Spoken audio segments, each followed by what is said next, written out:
Hey Kids, a children's book of home and family by William J. Bennett. This is a story out of this book called Grandmother's Table.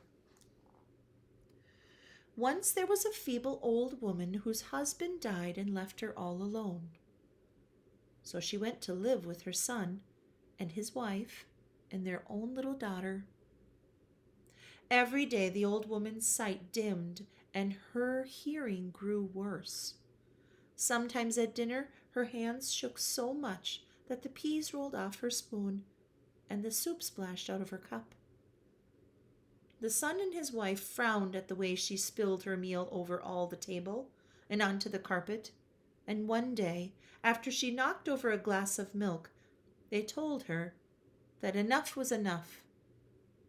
They set up a small table for her in the kitchen, in the corner next to the broom closet, and made the old woman eat her meals there. She sat all alone with tear-filled eyes.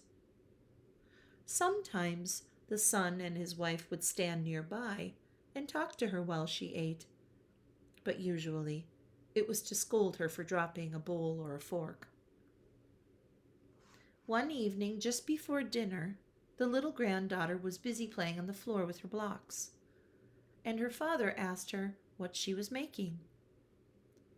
"I'm using my blocks to build a table," she said.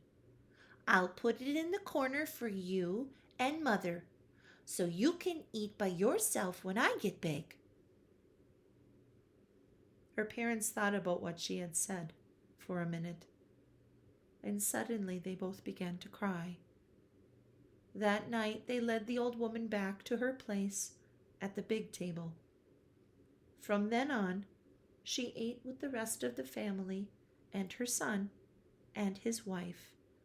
They didn't mind a bit if she spilled something every now and then. Boys and girls, having grandparents or great-grandparents nearby is a very special gift. So let's treat them with love and respect. Have a good day.